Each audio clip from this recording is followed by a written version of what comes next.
व्याख्यामुद्रां करसरसिजैः पुस्तकं शङ्खचक्रे बिभ्रद्भिन्नस्फटिकरुचिरे पुण्डरीके निषण्णः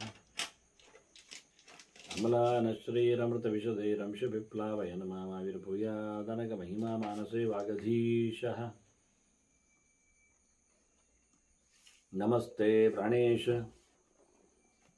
प्रणतविभवाय वनिमगाः नमः स्वामिन् रामप्रियतमनमन् गुरुगुण नमस्तुभ्यं भीमप्रबलतमकृष्णेष्ट भगवन्नमः श्रीमन्मध्वप्रदिश सुदर्शन्नो जय जय श्रीगुरुभ्यो नमः नारायणं सुरगुरुं जगदेकनाथं भक्तप्रियं सकललोकनमस्कृतं च त्रैगुण्यवर्जितमजं विभवाद्यमीशं वन्दे भवग्रहम् अमरासुरसिद्धवन्द्यं नारायणं नमस्कृत्य नरं चैव नरोत्तमं देवीं सरस्वतीं व्यासं ततो जयमुदीरये ವೇದವ್ಯಾಸರ ಮಹಾಭಾರತದ ಚಿಂತಕರಿಗೆ ವಂದನೆಗಳು. ಶಾಂತಿ ಪರ್ವದ 358ನೆಯ ಪ್ರವಚನ. ವೇದವ್ಯಾಸರಿಂದ ಶುಕರಿಗೆ ಮೋಕ್ಷ ಧರ್ಮದ ಉಪದೇಶದ ಒಂದು ವಿಶಿಷ್ಟವಾದ ಪ್ರಕರಣ ಚಿಂತನೆ ಸಾಗಿದೆ. ಸೃಷ್ಟಿಯ ವೈಭವದೆಡೆಗೆ ಜೀವನ ಸಾಧನೆಯ ನೆಲೆಯಲ್ಲಿ ಈ ದೇಹದ ವಿನ್ಯಾಸಗಳ ಬಗ್ಗೆ ಎಲ್ಲ ಕೆಲವು ಮಾತುಗಳನ್ನು ವ್ಯಾಸರು ಅಲ್ಲಲ್ಲಿ ಸ್ವಲ್ಪ ಮಟ್ಟಿಗೆ ಸೂಚನೆಯಾಗಿ ನೀಡುತ್ತಿದ್ದಾರೆ. ಮುಖ್ಯವಾಗಿ ಭಗವಂತನ ಚಿಂತನೆಯಲ್ಲಿ ರತರಾಗುವ ಮಂದಿಯ ಮನಸ್ಸು ಅಂದರೆ ಬುದ್ಧಿ ಅದು ಯಾವ ಹಂತದಲ್ಲಿ ಪಕ್ವವಾಗಿರ್ತದೆ ಆಗಬೇಕು. ಮೇಲಕ್ಕೆ ಭಗವಂತನ ಎತ್ತರವನ್ನು ಗೆದೆಯುವಂತೆ, ಎಷ್ಟು ಕೆಳಗಾದರೂ ಭಗವಂತನ ಅಸ್ತಿತ್ವದಲ್ಲಿ ರಥ ಆಗುವಂತೆ. ಸುಮ್ಮನೆ ಹೇಳುವ ಒಂದು ಚಿತ್ರಣ ಅಷ್ಟೆ. ಯದೂರ್ಧ್ವಂ ಪಾದತಳಯೋ ಅವಾಕ್ ಊರ್ಧ್ವಂಚ ಪಶ್ಯತಿ. ಭಗವಂತ ವಾಮನನಾಗಿದ್ದಾಗ ಕೆಳಗೆ ಕಾಣ್ತಿದ್ದ, ತ್ರಿವಿಕನಾದಾಗ ಮೇಲೆ ಇದ್ದಾನೆ. ಈ ರೀತಿಯಾಗಿ ಕೆಳಗೆ ಮೇಲಕ್ಕೆ ಜೀವ ಇಡೀ ಲೋಕದಲ್ಲಿ ವ್ಯಾಪ್ತಿಯನ್ನು ಪಡೆದ ಭಗವಂತನನ್ನು ಚಿಂತನೆ ಮಾಡುವ ಕ್ರಮ. ಯತಸ್ಮಿನ್ನೇವ ಕೃತ್ಯೇತು ವರ್ತದೆ ಬುದ್ಧಿರುತ್ತಮ. ಈಗ ಒಂದೇ ಬುದ್ಧಿ ಎಷ್ಟು ಸೂಕ್ಷ್ಮವಾಗಿ, ಎಷ್ಟು ಆಳಕ್ಕಿಳಿದು, ಎಷ್ಟು ಮಹತ್ತಿಕೆಯಲ್ಲಿ, ಎಷ್ಟು ಎತ್ತರಕ್ಕೆ ತೆರಳಿ ಚಿಂತನೆ ಮಾಡಲಿಕ್ಕೆ ಸಾಧ್ಯ ಆಗ್ತದೆ, ಆಗಬೇಕು. ಅದೇ ಪ್ರಧಾನವಾದ ಗುಣ. ನೆನಿಯತೆ ಬುದ್ಧಿ ಏವ ಇಂದ್ರಿಯಾಣ್ಯ. ಇಂದ್ರಿಯಗಳನ್ನು ಸಹ ತನ್ನ ಅಂಕೆಯಲ್ಲಿಟ್ಟುಕೊಂಡು ಅದಕ್ಕೆ ಬರತಕ್ಕಂತಹ ಶಬ್ದಾದಿಗಳ, ವಿಷಯಗಳ, ಗುಣಗಳ ವ್ಯವಸ್ಥೆಯಲ್ಲಿಯೂ ಬುದ್ಧಿ ಬಹಳಷ್ಟು ಕೆಲಸ ಮಾಡುತ್ತದೆ. ಅತ್ಯಂತ ಸೂಕ್ಷ್ಮವಾದಂತಹ ಬದಲಾವಣೆ ಅಂತರ ಮನಸ್ಸಿಗೂ ಬುದ್ಧಿಗೂ ಇದೆ ವಾಸ್ತವವಾಗಿ. ಹಾಗಾಗಿ ಪಂಚೇಂದ್ರಿಯಗಳು, ಜ್ಞಾನೇಂದ್ರಿಯಗಳು ಮನಸ್ಸಿನ ಜೊತೆಯಲ್ಲಿ ಸೇರಿಕೊಂಡಾಗ ಮನಸ್ಸಷ್ಟಾನಿ. ಅದು ಸಂಶಯವನ್ನು ಪಡತಕ್ಕದ್ದು ಮನಸ್ಸು, ನಿಶ್ಚಯ ಮಾಡುವಂಥದ್ದು ಬುದ್ಧಿ ಆ ಲೆಕ್ಕದಲ್ಲಿ. ಅದರಿಂದ ಬುದ್ಧಿಯನ್ನು ಲೆಕ್ಕ ಹಾಕಿದರೆ ಅದು 7ನೇದ್ದಾಯ್ತು ಬುದ್ಧಿ. ಬುದ್ಧಿಯ ಭಾವೇ ಕುತೋ ಗುಣ. ಬುದ್ಧಿ ಇಲ್ಲದೆ ಹೋದಲ್ಲಿ ಗುಣಗಳ ಪರಿಚಯ ಆಗುವುದಿಲ್ಲ, ಶಬ್ದಾದಿಗಳ ಚಿಂತನೆ ಬರುವುದಿಲ್ಲ.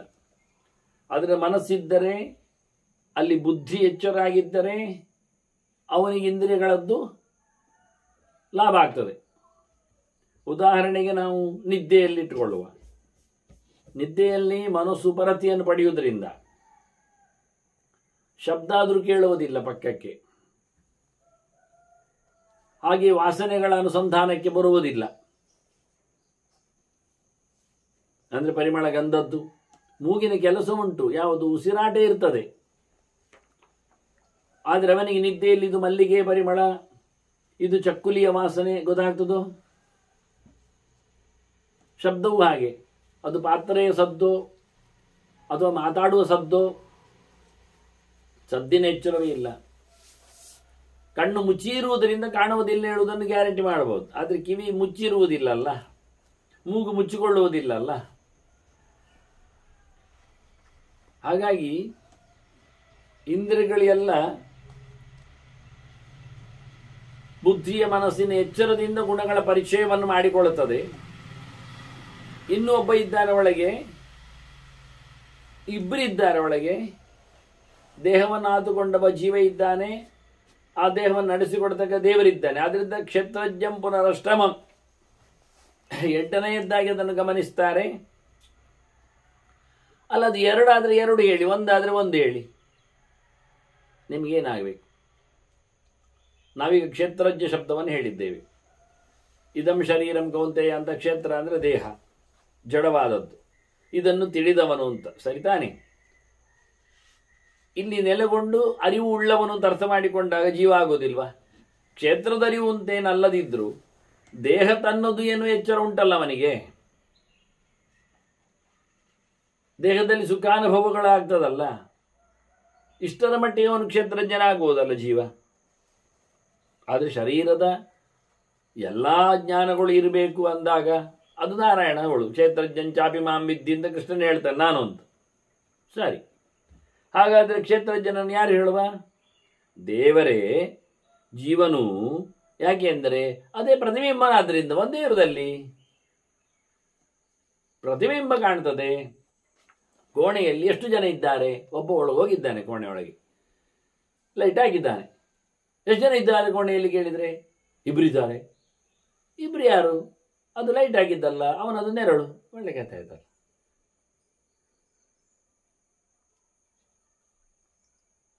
ಹಾಗೆ ಶಾಸ್ತ್ರಕಾರರು ಹೇಳುವಾಗ ಕೆಲವೊಮ್ಮೆ ತಪ್ಪಿಸಿ ಮಾತಾಡ್ತಾರೆ.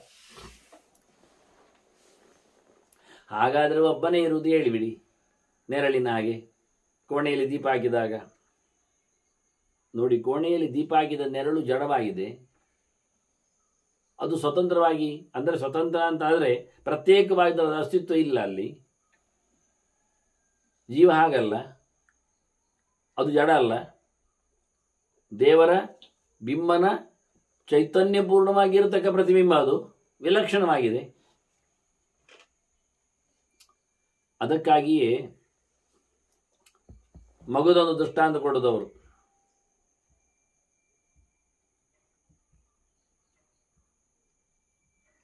ವಿಶೇಷವಾಗಿ ಸೂರ್ಯನಲ್ಲಿ ಬರತಕ್ಕಂತಹ ಸೂರ್ಯಕ ಪ್ರತಿಬಿಂಬ, ರೈನ್ಬೋ, ಕಾಮನಬಿಲ್ಲು, ಅದು ಯಾವ ನೆಲೆಯಲ್ಲಿ ಸೂರ್ಯನನ್ನು ಪ್ರತಿಫಲಿಸಿಕೊಂಡು ಕೂತ್ಕೊಳ್ತದೆ, ಬರ್ತದೆ.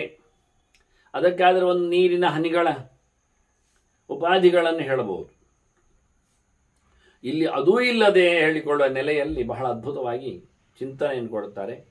ಅದಕ್ಕೋಸ್ಕರ ಶಾಸ್ತ್ರಕಾರರು ಒಂದೇ ಶಬ್ದದಲ್ಲಿ ಉಲ್ಲೇಖ ಮಾಡ್ತಾರೆ. ಕೊನೆಗೆ ಅಂತರಂ ಸೂಕ್ಷ್ಮಯೋಹ ವಿದ್ಧಿ ಅಂತ ಹೇಳಿ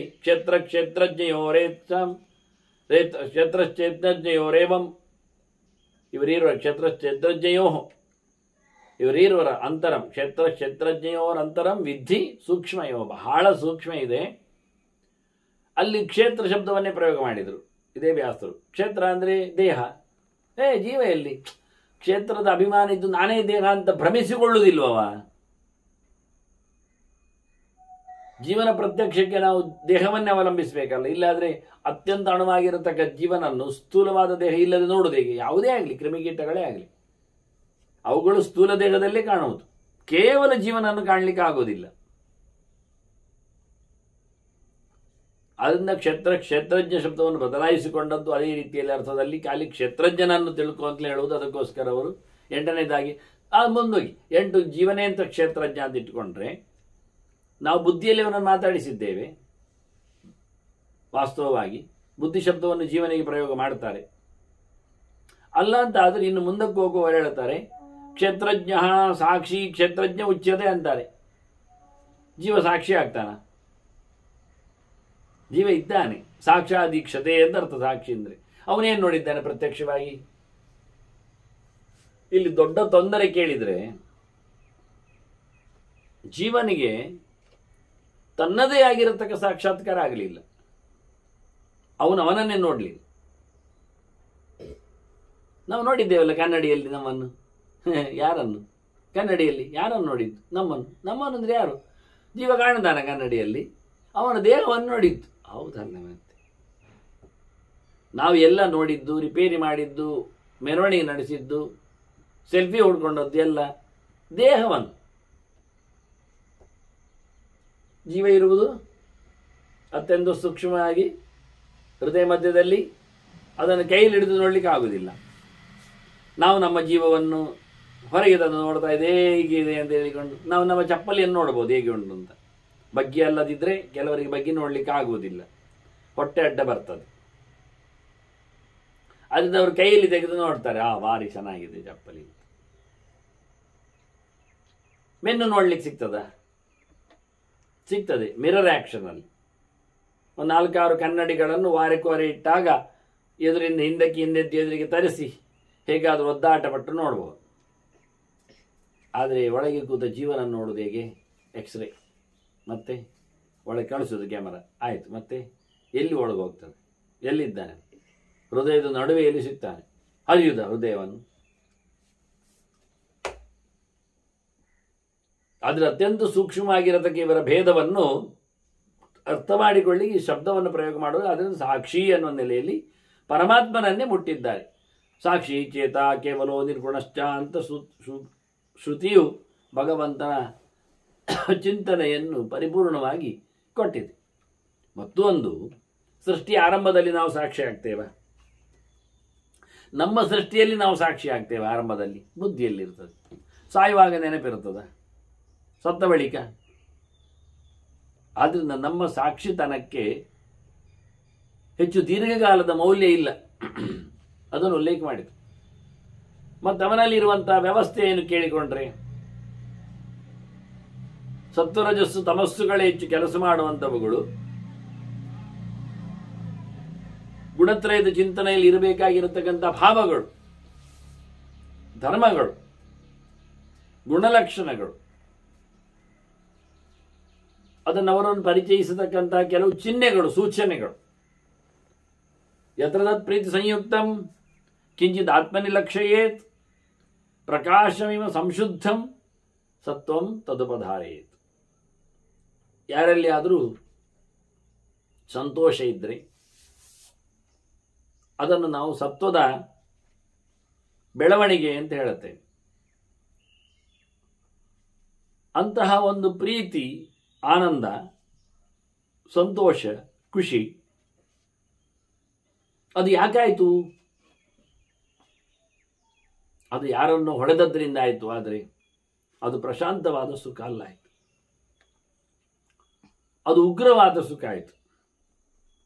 ಅದು ಅನುಕೂಲಕರವಾಗಿಲ್ಲ, ಅವನ ನೋವಿನಿಂದ ಬಂದದ್ದು. ಅದು ಶಾಂತವಾಗಿಲ್ಲ. ನಮಗೆ ಪ್ರಶಾಂತವಾದ ಸುಖ ಬೇಕು. ಅದರೊಟ್ಟಿಗೆ ಅದು ಶುದ್ಧವಾಗಿರಬೇಕು, ಸಂಶುದ್ಧ, ಪರಮಾತ್ಮನಲ್ಲಿ ಎಚ್ಚರವನ್ನು ಪಡೆದಿರಬೇಕು, ಅಲ್ಲಿಂದ ಬಂದಿರಬೇಕು.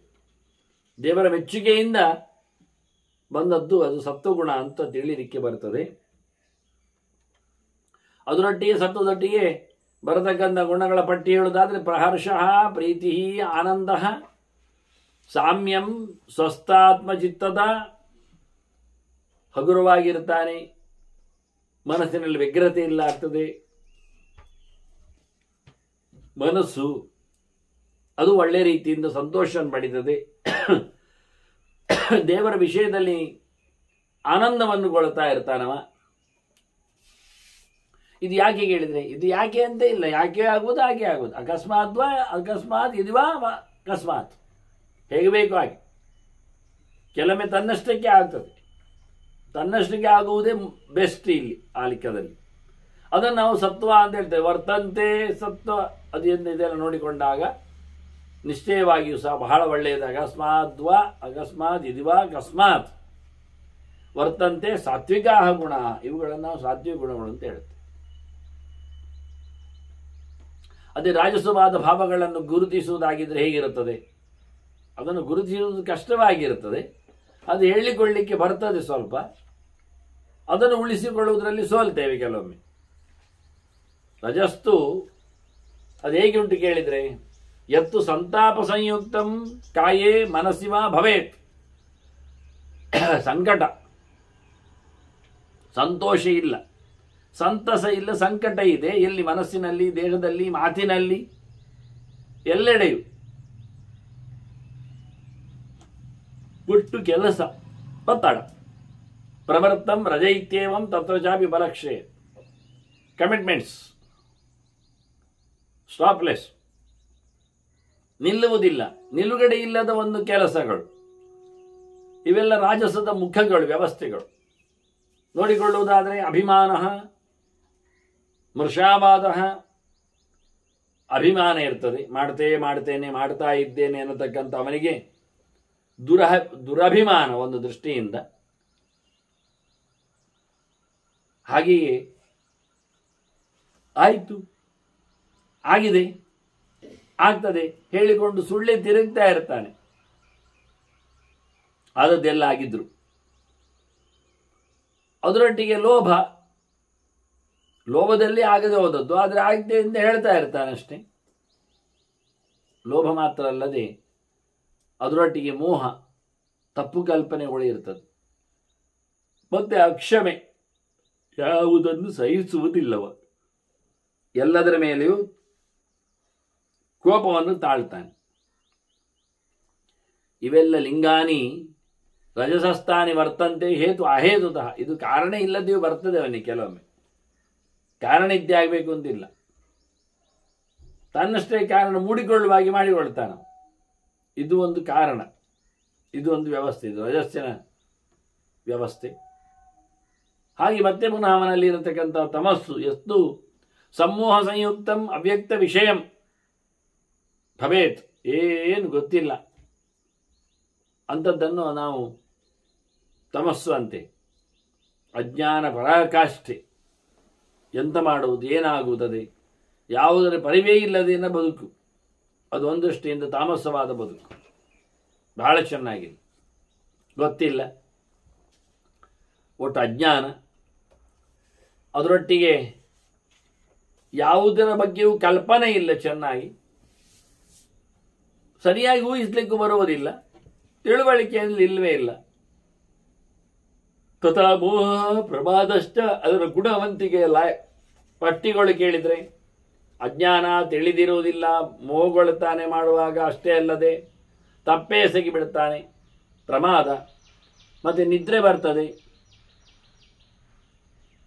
ತಂದ್ರ ಅಂದರೆ ಅಲ್ಲಿಗೆ ತೂಕಡಿಕೆ ಬರ್ತದೆ. ಅಷ್ಟು ಮಾತ್ರ ಅಲ್ಲದೆ ಅಪ್ರಬೋಧಿಕ, ಪಕ್ಕ ಎಚ್ಚರ ಆಗುವುದಿಲ್ಲ, ಸ್ವಪ್ನದ ಹಾಗೆ. ಇದೆಲ್ಲ ಅದು ಹೇಗೆ ಕಾರಣ ಅಲ್ಲ, ಹೇಗಾದರೂ ಕಥಂಚಿತ್ ಅಭಿವರ್ತಂತೆ ವಿಜ್ಞೇಯ ತಾಮಸ ಗುಣ. ಇದನ್ನು ತಾಮಸ ಗುಣ ಅಂತ ಕರೀತಾರೆ. ಬಹಳ ಜೋರಾಗಿ ಮನುಷ್ಯನನ್ನು ಈ ಗುಣದ ಪ್ರಭಾವಗಳು, ಗುಣದಲ್ಲಿ ಲಭ್ಯವಾಗಿರತಕ್ಕಂಥ ಧರ್ಮಗಳು ಹಿಡಿದು ಹಾಕ್ತವೆ. ಇದಕ್ಕೆಲ್ಲ ಕಾರಣ ಆಗುವಂಥದ್ದು ಮನಸ್ಸು ಮುಖ್ಯ. ಅದು ಏನನ್ನೋ ಬೇಕುಗಳನ್ನು ಹೇಳ್ತದೆ. ಮನಃ ಪ್ರಸೃಜತೆ ಭಾವಂ, ಎಲ್ಲೆಲ್ಲಿ ಓಡ್ತದೆ. ಈ ರೀತಿಯಾಗಿದ್ದಾಗ ಬುದ್ಧಿ ಅಭ್ಯವಸಾಯನಿ, ಬುದ್ಧಿ ಸ್ವಲ್ಪ ಚಮತ್ಕಾರ ಮಾಡ್ತದೆ, ಜೋರು ಮಾಡ್ತದೆ, ನಿಶ್ಚಯ ಮಾಡ್ತದೆ. ಆ ನಂತರದಲ್ಲಿ ಬೇಕು ಬೇಡಗಳ ಬಗ್ಗೆ ಯೋಚನೆ ಬರ್ತಾ ಪ್ರಿಯೇ ಹೃದಯಂ, ಪ್ರಿಯೇ ವೇದ. ಇದು ತ್ರಿವಿಧ ಕರ್ಮ ವೇದನ. ಕರ್ಮದ ಪ್ರಕಾರ ಹೀಗೆ ಏನೋ ಯೋಚನೆಗಳಾಗ್ತವೆ. ಯೋಚನೆಗಳಿಗೊಂದು ಬ್ರೇಕ್ ಹಾಕ್ತದೆ ಬುದ್ಧಿ. ಅದರೊಟ್ಟಿಗೆ ತನ್ನತನದ ಅರಿವು ಸೇರಿಕೊಳ್ತದೆ. ಈ ರೀತಿಯಾಗಿ ಕರ್ಮದ ತ್ರೈವಿಧ್ಯದ ವ್ಯವಸ್ಥೆ. ಮನುಷ್ಯನಿಗೆ ಬುದ್ಧಿಯೇ ಪ್ರಧಾನ ಎಲ್ಲದಕ್ಕೂ. ಬುದ್ಧಿರಾತ್ಮ ವಿಕುರುತೆ ಬುದ್ಧಿರೇವ ಆತ್ಮನೋ ಗತಿ. ದೇವರನ್ನು ಪಡೀಲಿಕ್ಕೆ ಬುದ್ಧಿ ಬೇಕೆ, ದೇಹವನ್ನು ದುಡಿಸಿಕೊಳ್ಳಲಿಕ್ಕೆ ಬುದ್ಧಿ ಬೇಕು. ಜೀವನಿಗೆ ತನ್ನ ಪರಿಚಯ ಮಾಡಿಕೊಳ್ಳಲಿಕ್ಕೆ ಬುದ್ಧಿ ಇರಬೇಕು. ಹೀಗೆ ಬುದ್ಧಿಯೇ ಎಲ್ಲದಕ್ಕೂ ಭಗವಂತನ. ಯಥಾ ವಿಕುರುತೆ ಭಾವಂ ತದಾ ಭವತಿ ಸಾ ಮನಃ. ಎಲ್ಲಿ ದೇವರ ವಿಷಯದಲ್ಲಿ ಅದು ವಿರುದ್ಧವಾಗ್ತದೆ, ಸತ್ಯಕ್ಕೆ ದೂರ ಆಗ್ತದೆ, ಆಗ ಬುದ್ಧಿಯಲ್ಲಿ ಬರತಕ್ಕದ್ದು ನಿಶ್ಚಯ ವ್ಯವಸ್ಥೆ ಅಲ್ಲ, ಅದು ಮನಸ್ಸು ಕನ್ವರ್ಟ್ ಆಗಿರ್ತದೆ. ಆಗ ಸ್ಲೈಟ್ ಅದಕ್ಕೆ ಹೇಳಿದ್ ನಾನು, ಮನಸ್ಸು ಮತ್ತು ಬುದ್ಧಿ ಅಲ್ಲಿಗೆ ಅದು ಬದಲಾವಣೆಗೊಳ್ತಾ ಇರ್ತದೆ. ಒಂದಕ್ಕೆ ಲೇಯರ್ಸ್ಗಳಿದ್ದಾವೆ. ಒಳಗಿನ ಸಾಮರ್ಥ್ಯಗಳು, ಪ್ರಬರ್ಗಳು, ಪ್ರೆಷರ್ಗಳು ಅದು ಹೆಚ್ಚು ಕಡಿಮೆ ಮಾಡ್ತದೆ. ಇಂದ್ರಿಯಾಣ ಪೃಥಗ್ಭಾವ ಬುದ್ಧಿ ವಿಕ್ರಿಯತೆ ಅಸಗ್ರತ್.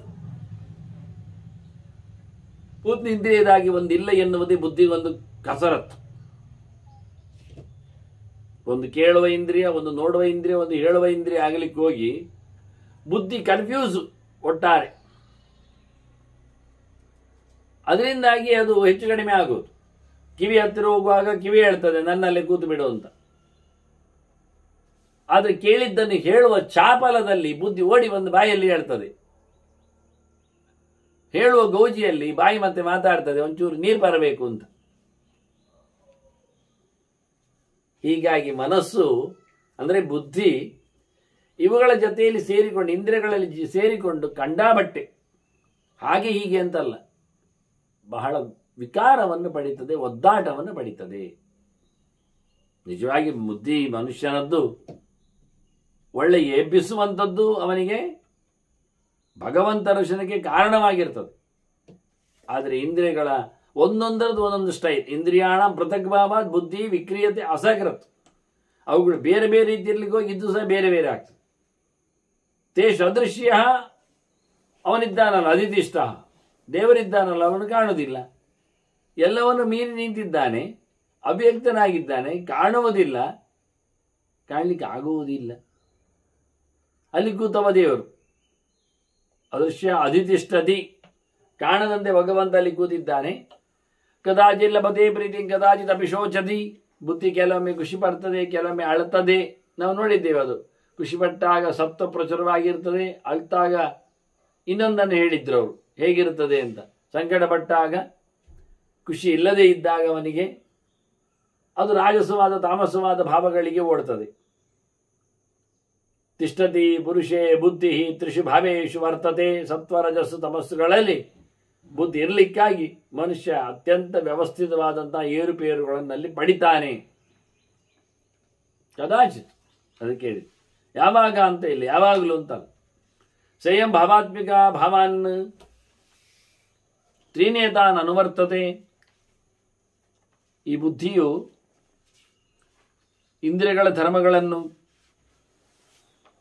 ಒಟ್ಟು ಮಾಡುವವುಗಳು, ಅದರೊಟ್ಟಿಗೆ ತ್ರಿಗುಣಗಳ ಸ್ಪರ್ಶದಲ್ಲಿ ಆ ಭಾವಗಳಿಗೆ ಅರ್ಥವನ್ನು ತರ್ತಾವೆ, ವ್ಯತ್ಯಾಸಗಳನ್ನು ಮಾಡ್ತವೆ.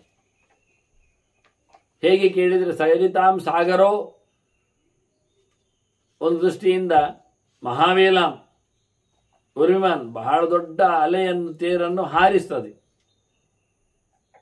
ಮತ್ತು ಯಥಾಸ್ಥಿತವಾಗಿ ದಂಡೆಯಲ್ಲಿ ಹಾರಿದ್ದು ಬಂದು ಕೂತ್ಕೊಳ್ತದೆ. ಆ ರೀತಿಯಾಗಿ ಸಾಗರದ ಅಲೆಗಳಂತೆ ಮೇಲಕ್ಕೆ ಕೆಳಕ್ಕೆ ಅಥವಾ ಒಂದರ ಮೇಲೆ ಒಂದು ಬರುವಂತೆ, ಅದು ಅಲ್ಲೇ ಮತ್ತೆ ಲೀನ ಆಗ್ತಾ ಇರುವಂತೆ, ಜೊತೆಯಲ್ಲಿ ಅಬ್ಬರಿಸುವಂತೆ ಬುದ್ಧಿಯಲ್ಲಿ ಇವುಗಳೆಲ್ಲ ಸೇರಿಕೊಂಡು ಇಂದ್ರಿಯಗಳ ಚಟುವಟಿಕೆಗಳು ನೆಲೆಗೊಳ್ಳುತ್ತವೆ. ವಾಸ್ತವವಾಗಿ ಯದಾ ಪ್ರಾರ್ಥಯತೆ ಕಿಂಚಿತ್ ತದಾ ಭವತಿ ಸಾ ಮನಃ. ಏನಾದರೂ ಸಂಶಯಕ್ಕೆ ಎಡೆ ಮಾಡಿ ಕೊಟ್ಟರೆ, ಬೇಗುಗಳು ಕೇಳಲಿಕ್ಕೆ ಶುರುವಾಗಿದ್ರೆ ಅದು ಈಚೆ ಬಂತು, ಮನಸ್ಸಾಗ್ತದೆ. ಅಂದರೆ ಒಂದೇ ಕಾಯಿನ್ ಆಚೆ ನೋಡಿದರೆ ಮನಸ್ಸೀಚೆ ಕಾಯಿನ್ ಬುದ್ಧಿ ತಿಂದಿಟ್ಕೊಳ್ಳಿ. ಬೆಳವಣಿಗೆಗೋಸ್ಕರ ಬಿಟ್ಟರೆ ಅದು ಮನಸ್ಸಾಗ್ತದೆ, ಬೆಳೆದು ಬಂದು ಕೇಳಿದರೆ ಅದು ಬುದ್ಧಿ ಆಗ್ತದೆ. ಅಧಿಷ್ಠಾನಾನಿ ವೈ ಬುದ್ಧಿಯಾಂ ಪೃಥಗೇತಾನಿ ಸಂಸ್ಮರೇತ್. ಪ್ರತಿಯೊಂದರಲ್ಲಿಯೂ ಬುದ್ಧಿಯನ್ನು ನೋಡಬೇಕು. ಕಿವಿ ಕೊಡುವಾಗ ಬುದ್ಧಿಯಲ್ಲಿ ಬಂದಿರ್ತದೆ ಎನ್ನುವುದು ಬುದ್ಧಿ ನೋಡಬೇಕು. ಜೀವ ಕಳಿಸಿಕೊಡುತ್ತಾನೆ, ಮತ್ತೆ ಪುನಃ ಅದರ ಪಾಡಿಗೆ ಅದು ಕೆಲಸ ಆಗುವಂತೆ ಮಾಡಿಕೊಳ್ಳದೆ ಎಚ್ಚರವನ್ನು ಕೊಡಬೇಕು. ಹಾಗೆ ಇಂದ್ರಿಯಗಳೆಡೆಗೆ ಪ್ರತ್ಯೇಕವಾಗಿದ್ದ ಬುದ್ಧಿಯ ನಡೆ ಹೇಗಿರ್ತದೆ, ಹೀಗೆ ಇಂದ್ರಿಯಾಣಿಯಮೇತಾನಿ ವಿಜೇತವ್ಯಾನಿ ಕೃಷ್ಣಶ. ಆದ್ರಿಂದ ಇಂದ್ರಿಯಗಳನ್ನೇ ಮೊದಲು ಗೆಲ್ಲಬೇಕು. ಗೆದ್ದರೆ ಎಲ್ಲ ಇಂದ್ರಿಯಗಳ ವಿಷಯಗಳ ಜೊತೆಯಲ್ಲಿ ಅವುಗಳು ಉಳಿದವುಗಳು ಸಹ ಆಕಾಂಕ್ಷೆಗಳು ಅದು ಜಾರಿ ಹೋಗ್ತಾರೆ. ಅದರಿಂದ ಇದನ್ನು ಗೆಲ್ಲುವ ಕತೆ ಸರ್ವಾಣ್ಯವ ಅನುಪೂರ್ವೇಣು, ಒಮ್ಮೆಲೆ ಅಲ್ಲಿ ಆಗುವುದಿಲ್ಲ. ಕ್ರಮ ಪ್ರಕಾರ ಒಂದೊಂದರ ನಂತರ ಒಂದೊಂದರಲ್ಲಿ ಇರತಕ್ಕಂಥ ಗುಣಧರ್ಮಗಳನ್ನು ವಿಶ್ಲೇಷಣೆ ಮಾಡಿಕೊಂಡು ಅದು ಮುಂದುವರಲಿಕ್ಕುಂಟು. ಯದಾ ಅನುವಿಧೀಯತೆ ಅಂತಾರೆ. ಈ ಮನಸ್ಸು ಇಂದ್ರಿಯಗಳ ಜೊತೆಯಲ್ಲಿ ಹೋಗ್ಲಿಕ್ಕೆ ಮತ್ತೆ ಅದನ್ನು ಅನುಸರಿಸಿಕೊಂಡು ಇದು ಬರಲಿಕ್ಕೆ ಉಂಟು.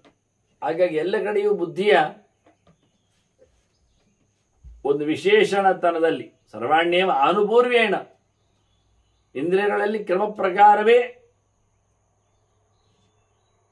ಈ ವಿಷಯಗಳು, ಅದರೊಟ್ಟಿಗೆ ಬುದ್ಧಿ ಸಹ ಇದರ ಅನುವಿಧೀಯತೆ ಅಂತ, ಬುದ್ಧಿ ಅದಕ್ಕೆ ಅನುಗುಣವಾಗಿ ಅದರ ಹಿಂಬದಿಯಲ್ಲಿ ಹೋದಂತೆ ಅದು ಹೋಗ್ತದೆ. ಇಂದ್ರಿಯಾಣ ಪೃಥಗ್ಭಾವೇ ಬುದ್ಧಿ ವಿಕ್ರಿಯತೆ ಅಸಾಗರತ್. ಇಂದ್ರಿಯಗಳು ಬೇರೆ ಬೇರೆ ಇರಲಿಕ್ಕಾಗಿ ಬುದ್ಧಿಯ ವ್ಯಾಪಾರಗಳು ಬೇರೆ ಬೇರೆ ಆಗ್ತದೆ. ಕಣ್ಣನ್ನು ನಿಯಂತ್ರಿಸುವ ಬುದ್ಧಿ ಅದು ಕೇಳ್ತದೆ. ಕಣ್ಣನ್ನು ನಿಯಂತ್ರಿಸುವ ಬುದ್ಧಿ ಅದು ಕೇಳ್ತದ? ನೀವು ಕೇಳ್ತಾ ಇರ್ತೀರಿ ಸುಮ್ಮನೆ. ನಾನು ಕಣ್ಮುಚ್ಚಿ ಹೇಳ್ತಾ ಇದ್ದೇನೆ, ಕೇಳುವುದಲ್ವ? ಕಣ್ಣನ್ನು ನಿಯಂತ್ರಿಸುವ ಬುದ್ಧಿ ಕಾಣಿಸುತ್ತದೆ.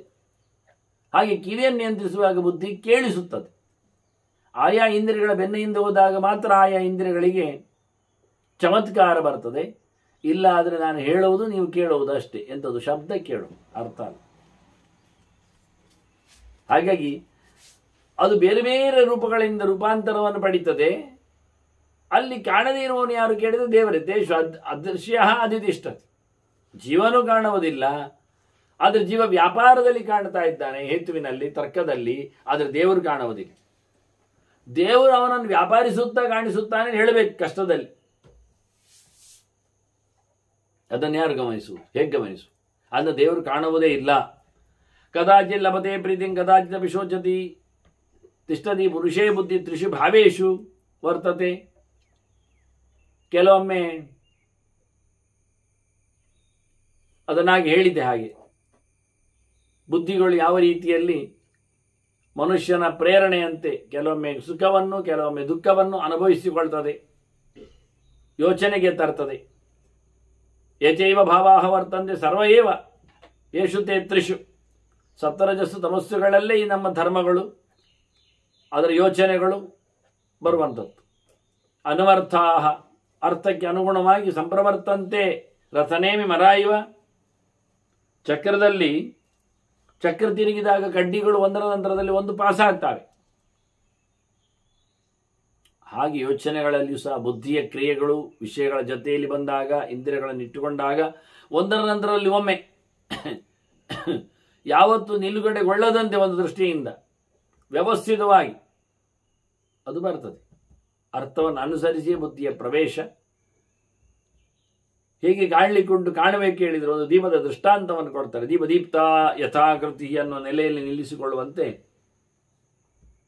ದೀಪ ಬಂದಾಗೆಲ್ಲ ಕಾಣುವಂತೆ ವ್ಯಕ್ತಿಗೆ ಸುಲಭವಾಗಿ ಅದರ ಗಮ್ಯ ವ್ಯವಸ್ಥೆ ಆಗುವಂತೆ ಹೇಗೆ ಆಗ್ತದೋ ಅದೇ ರೀತಿಯಾಗಿ ಪ್ರದೀಪಾರ್ಥಂ ನರಹ ಕುರ್ಯಾತ್ ಇಂದ್ರಿಯೈಹಿ ಬುದ್ಧಿ ಸಪ್ತಮೈ. ಇಂದ್ರಿಯಗಳನ್ನು ಬುದ್ಧಿಯನ್ನು ಒಟ್ಟಿಟ್ಟುಕೊಂಡದು ಬುದ್ಧಿ ಸಪ್ತಮ ಅಂತಾರೆ. ಇಂದ್ರಿಯಗಳಿಗೆ ಹೆಸರು ಕೊಡುವಾಗ ಒಳ್ಳೆ ಇಂದ್ರಿಯಗಳಾಗಬೇಕು ಬುದ್ಧಿಯಿಂದಾಗಿ. ಅಂತ ಇಂದ್ರಿಯಗಳನ್ನು ಉಪಯೋಗಿಸಿಕೊಂಡಾಗ ಬುದ್ಧಿ ಸಮೇತವಾಗಿ ಆತ ಬಿಡುಗಡೆಯನ್ನು ಪಡೀಲಿಕ್ಕೆ ಬರ್ತದೆ. ಬೆಳಕಿಗೆ ತನ್ನನ್ನು ಒಡ್ಡಿಕೊಳ್ಳಿಕ್ಕಾಗ್ತದೆ. ಆದ್ದರಿಂದ ಬೆಳಕಿಗೋಸ್ಕರ ಮನುಷ್ಯ ಪ್ರಯತ್ನಿಸಬೇಕು. ಪ್ರದೀಪಾರ್ಥಂ ನರಹ ಕುರ್ಯಾತ್ ನಿಶ್ಚಲದ್ಭಿಹಿ ಯಥಾಯೋಗಂ. ಇಂದ್ರಿಯಗಳು ಅಲ್ಲಾಡಬಾರದು. ಒಂದು ಸರ್ತಿ ಬಂತು ಮತ್ತು ಇನ್ನೊಮ್ಮೆ ತರಲಿಕ್ಕೆ ಮತ್ತೆ ಓಡುವುದಲ್ಲ. ಒಂದು ಸರ್ತಿ ಅದನ್ನು ಅದುಮಿಟ್ಟುಕೊಂಡಾಗ ವಾರಗಟ್ಟಲೆ ಅದು ನಮ್ಮ ಕೈಗೆ ಸಿಗಬೇಕು. ಆಗ ಉಳಿದದ್ದನ್ನು ಸೇರಿಸಿಕೊಂಡು ದೇವರೆಡೆಗೆ ಸಾಧಿಸಲಿಕ್ಕೆ ಬರ್ತದೆ. ಗೊತ್ತಿದೆ ಅಂತಲ್ಲ, ಉಪಯೋಗಿಸಿಕೊಳ್ತಾ ಇರಬೇಕು ಆ ಲೆಕ್ಕಾಚಾರದ. ಹಾಗಾಗಿ ಪ್ರದೀಪಾರ್ಥಂ ನರಹ ಕುರ್ಯಾತ್ ಇಂದ್ರಿಯೈ ಬುದ್ಧಿ ಸಪ್ತಮೈ ನಿಶ್ಚಲದ್ಭಿ ಯಥಾಯೋಗಂ ಮತ್ತು ಉದಾಸೀನೈ ಯದೃಚ್ಛಯ. ಎರಡೂ ಅರ್ಥದಲ್ಲಿಯೂ ಭಗವಂತನ ವಿಶೇಷವಾದ ಕಾರುಣ್ಯದಿಂದ ಆ ಇಂದ್ರಿಯಗಳು ಬೇರೆ ಕಡೆಯಲ್ಲಿ ಉದಾಸೀನ ಆಗಬೇಕು. ಅದು ಉತ್ಕೃಷ್ಟವಾದ ಭಗವಂತನಲ್ಲಿ ಆಸೀನ ಆಗಬೇಕು.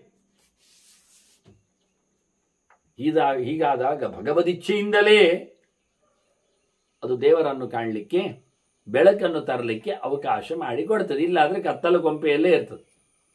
ಏವಂ ಸ್ವಭಾವಮೇವೇದ ಮಿತಿ ವಿದ್ವಾನ್ ನಮುಹ್ಯತಿ, ಇದು ಬುದ್ಧಿಯ ಕತೆ ಹೀಗೆ ಅಂತ ತಲೆಯಲ್ಲಿ ಇಟ್ಟುಕೊಂಡ್ರೆ ಅವ ಮೋಹಕ್ಕೆ ಒಳಗಾಗುವುದಿಲ್ಲ.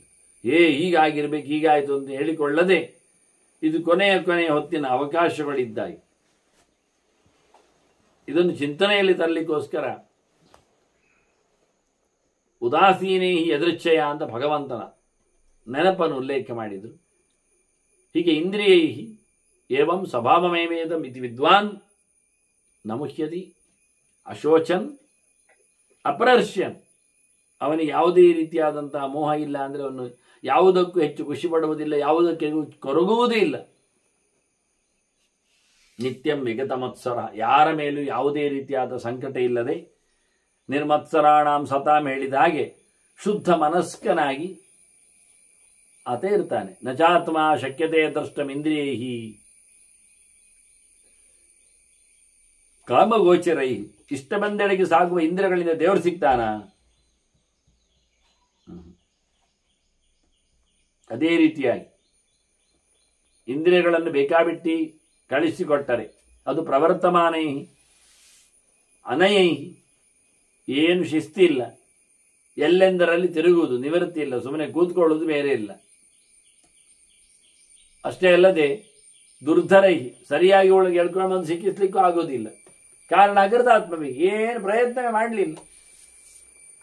ಆದ್ರಿಂದ ಭಗವಂತನನ್ನು ಕಾಣಲಿಕ್ಕೆ ದುರ್ಭರವಾದ, ಕಂಟ್ರೋಲ್ ಇಲ್ಲದ, ಎಂತಹ ವಿಶಿಷ್ಟವಾದ ವ್ಯವಸ್ಥೆಗಳಿಂದಲೂ ದೇವರನ್ನು ಪಡೆಯಲಿಕ್ಕೆ ಆಗುವುದಿಲ್ಲ.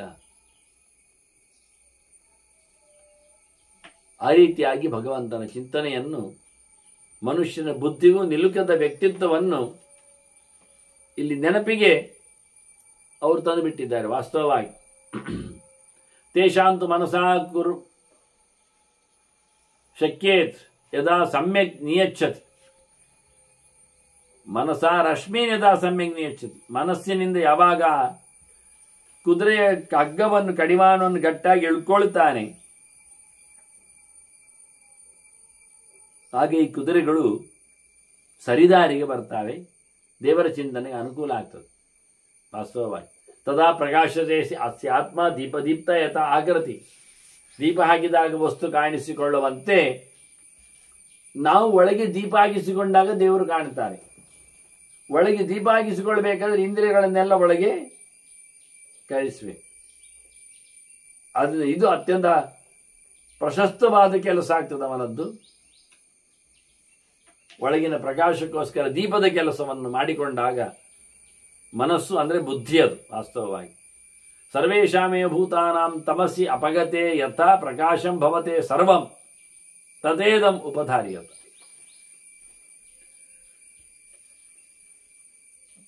ಎಲ್ಲ ಜೀವ ಸಂಗುಲಗಳಿಗೂ ಬೆಳಗಾದಾಗ ಹೇಗೆ ಚೇಷ್ಟೆಗೆ ಕಾರಣ ಆಗ್ತದೆ ಎಲ್ಲವೂ ಗೊತ್ತಾಗ್ತದೆ.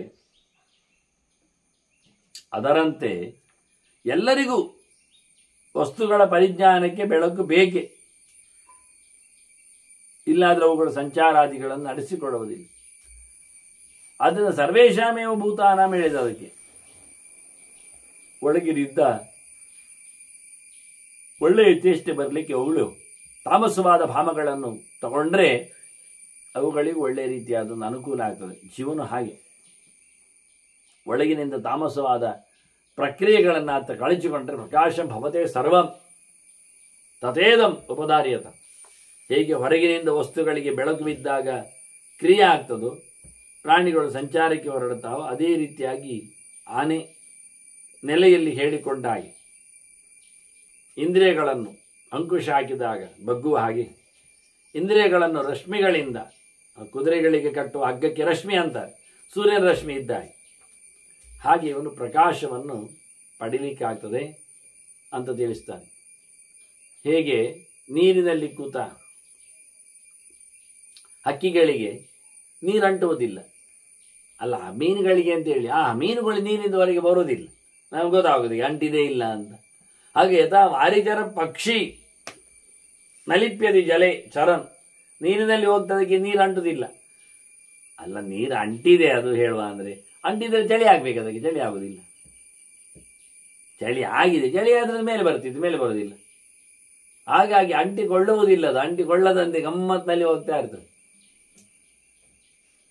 ಅತ್ಯಂತ ಚಳಿಯಾದದ್ರಲ್ಲಿಯೂ ತಿರುಗ್ತದೆ, ಅತ್ಯಂತ ಬೆಚ್ಚಗಿರುವ ನೀರಿನಲ್ಲಿಯೂ ತಿರುಗ್ತದೆ.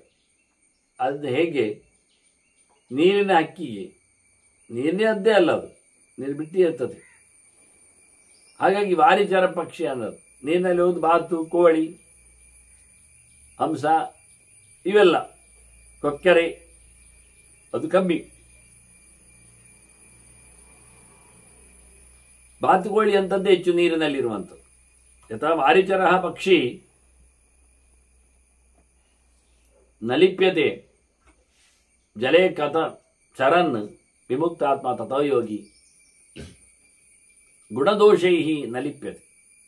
ಹಾಗೆ ಎಲ್ಲವನ್ನು ತೊರೆದು ಕೂತಿರತಕ್ಕಂಥ ಯೋಗಿ ಯಾರಿದ್ದಾನೆ, ಭಗವಂತನ ಸಂಯೋಗವನ್ನು ಪಡೆದು ನಿಂತವ ಮನಸಾರೆ, ಅಂಥವನು ಏನು ಮಾಡಿದರೂ ಯಾವುದೇ ಗುಣಗಳಿಂದ, ಗುಣದ ದೋಷಗಳಿಂದ, ಶಬ್ದಾದಿಗಳಿಂದ ಆತನಿಗೆ ಅಂಟುವುದಿಲ್ಲ, ಲೇಪ ಬರುವುದಿಲ್ಲ. ಏವೇವ ಕೃತಪ್ರಜ್ಞ ನ ದೋಷೈ ವಿಷಯಾನ್ ಚರನ್ ಅಸಖ್ಯ ಮಾನಃ ಅಸಜ್ಯಮಾನಃ. ಅವನು ಅಂಟಿಕೊಳ್ಳದೇ ಇದ್ದಾಗ ಸರ್ವೇಶು ಕಥಂಚನ ನಲಿಪ್ಯತೆ. ಹಚ್ಚಿಕೊಳ್ಳದೇ ಇದ್ದಾಗ ಅವನು ಎಂದೂ ಸಹ ಅಂಟಿಕೊಳ್ಳುವುದಿಲ್ಲ. ಯಾಕೆಂದರೆ ಕೃತಪ್ರಜ್ಞ, ಬುದ್ಧಿಯನ್ನು ಭಗವಂತನೆಡೆಗೆ ಆತ ಹಾಯಿಸಿ ಜ್ಞಾನವನ್ನು ಪಡೆದಿರುತ್ತಾನೆ, ಅದಕ್ಕೆ ಬೇಕಾಗಿರತಕ್ಕ ಪ್ರಯತ್ನವನ್ನು ಮಾಡಿರುತ್ತಾನೆ. ಹಾಗಾಗಿ ವಿಷಯಗಳನ್ನು ಆತ ಉಪಯೋಗಿಸಿಕೊಂಡರೂ ದೋಷದಿಂದ ಅವನು ಲಿಪ್ತಿಯನ್ನು ಪಡೆಯುವುದಿಲ್ಲ. ಅವನು ಒಳ್ಳೆಯ ಸಂಗತಿಗಳ ಜೊತೆಯಲ್ಲಿ ಸಂಚಾರ ಮಾಡ್ತಾ ಇರುವುದರಿಂದಲೂ ಅವನಿಗೆ ಒಳ್ಳೆಯ ಸಂಗತಿ ಅಂದರೆ ಮನೆ ಮಂದಿ ಇವುಗಳ ಜೊತೆಯಲ್ಲಿ ಆತ ಇದ್ದರೂ ಒಳಗಿಂದ ಧೀಮಂತಿಕೆಯಿಂದ, ದೇವರ ಎಚ್ಚರದಿಂದ ಆತ ಏನೂ ಇಲ್ಲದ ಹಾಗೆ ಆಗಿ ಹೋಗ್ತಾನೆ. ಇದವನ ಪ್ರಧಾನವಾದ ವ್ಯವಸ್ಥೆಗಳು. ಎಲ್ಲಿಯೂ ಅಂಟಿಕೊಳ್ಳದಿರುವುದೊಂದೇ. ತ್ಯಕ್ತ್ವಾ ಪೂರ್ವಕೃತಂಕರ್ಮ ರತಿರ್ಯಸ್ಯ ತದಾ ಆತ್ಮನಿ. ಹಿಂದೆ ಮಾಡಿದ ಕೆಲಸಗಳನ್ನೆಲ್ಲ ಬದಿಗಿಟ್ಟು ಆತ ಒಂದೊಮ್ಮೆ ಪರಮಾತ್ಮನಲ್ಲಿ ಆಸಕ್ತಿಯನ್ನು ಪಡೆದರೆ, ಹಿಂದೆ ಮಾಡಿದ್ದರ ಪ್ರಾರಬ್ಧಗಳಿಗೆ ಉಪಭೋಗೇನೇವ ಕ್ಷಯ ಅಂತ ಹೇಳಿಕೊಂಡದ್ದರಿಂದ ಮುಂದೆ ಮಾಡಿದ್ದರ ಸಂಪರ್ಕಕ್ಕೆ ಒಳಗಾಗುವುದಿಲ್ಲ ಎನ್ನುವ ಎಚ್ಚರದಲ್ಲಿ ಹಿಂದಿನ ಕೃತ್ಯಗಳೆಲ್ಲ ಮುಗಿದು ಹೋದರೆ ಒಂದು ದೃಷ್ಟಿಯಿಂದ ಆತ ಅತ್ಯಂತ ಪರಿಶುದ್ಧನಾದ ಜ್ಞಾನಿಯಾಗಿ ಭಗವಂತನಿಗೆ ಯೋಗ್ಯನೆನಿಸಿಕೊಂಡವ ಸರ್ವಭೂತಾತ್ಮಭೂತಸ್ಯ ಗುಣವರ್ಗೇಶು ಅಸಜ್ಜತಃ. ಈ ಹೊರಗಿನ ಪ್ರಕಾರದ ಗುಣಗಳಲ್ಲಿಯೂ ಬಗ್ಗಿಕೊಳ್ಳದೆ, ವಿಷಯಗಳಲ್ಲಿಯೂ ಸೋತುಕೊಳ್ಳದೆ, ಸಣ್ಣ ಮಟ್ಟಿನ ಜನಜಂಗುಳಿಯಲ್ಲಿಯೂ ಬೆರೆತುಕೊಳ್ಳದೆ ಜನರಲ್ಲಿ ಗುಣೀಭೂತರಾದವರು,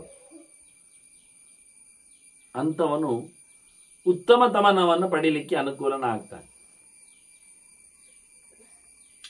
ಸತ್ವಮಾತ್ವ ಪ್ರಸರತಿ ಗುಣಾನ್ವಾಪಿ ಕದಾಚನ. ದೇವರು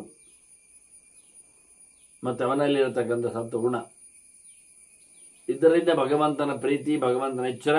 ಆತ್ಮ ಸತ್ವಂ ಪ್ರಸವತಿ ಇದ್ದಾಗೆ ದೇವರು ಜೀವನನ್ನು ಎತ್ತಿದ್ದಾನೆ. ಅಷ್ಟೇ ಅಲ್ಲದೆ ಗುಣಾನ್ವಾಪಿ ಕದಾಚನ, ಸತ್ವಂ ಭಗವಂತನನ್ನು ಎನ್ನುವ ನೆಲೆಯಲ್ಲಿ ನೋಡಿಕೊಂಡ್ರೆ ಆತ್ಮ ಜೀವ,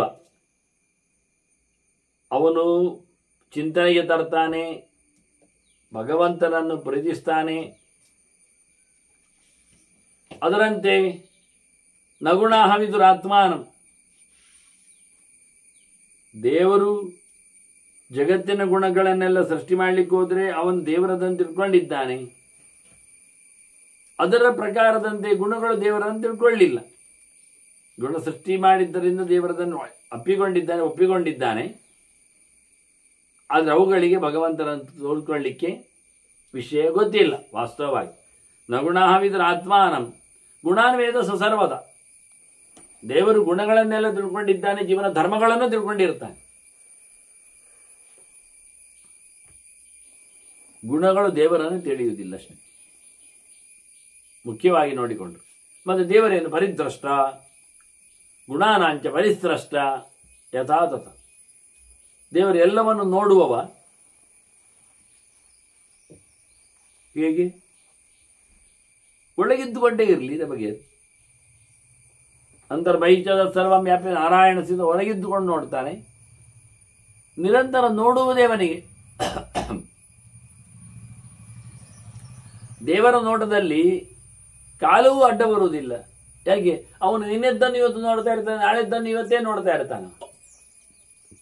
ಅದನ್ನ ಪರಿದ್ರಷ್ಟ ಗುಣಾನಾಂಚ ಪರಿಸ್ರಷ್ಟ ಯಥಾತಥ. ಬೇಕಾದ ಹಾಗೆ ಸೃಷ್ಟಿ ಮಾಡಿದವನು ಅವನೇ. ಆದ್ದರಿಂದ ಸೃಷ್ಟಿ ಮಾಡುವ ಮುಂಚೆವನು ನೋಡ್ತಾನೆ, ಸೃಷ್ಟಿ ಮಾಡಿದ ನಂತರ ನೋಡ್ತಾನೆ, ಸೃಷ್ಟಿ ಒಟ್ಟಿಗಿದ್ದಾಗ ನೋಡ್ತಾನೆ ಅವನು.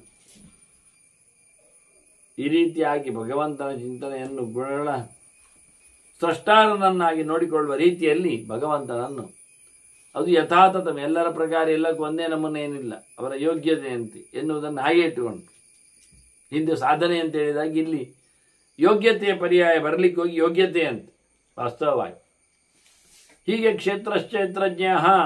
ಕ್ಷೇತ್ರಜ್ಞೆಯೋ ಅಂತಂ, ಇದೇ ಇಲ್ಲಿ ಪ್ರತ್ಯೇಕವಾಗಿ ಹೇಳಿದ್ದು. ದೇವರು ಯಾರು? ದೇವರು ಅಲ್ಲದ ಜೀವ ಹೇಗಿರ್ತಾನೆ, ಅವನಿಗೂ ಇವನಿಗಿರತಕ್ಕಂತಹ ಉಪಭೋಗಗಳ ವ್ಯವಸ್ಥೆ ಏನು ಅಂತ ಇದನ್ನು ಚೆನ್ನಾಗಿ ತಿಳಿಯಲಿಕ್ಕೆ ಉಂಟು. ಅತ್ಯಂತ ಸೂಕ್ಷ್ಮವಾಗಿದ್ದಾರೆ.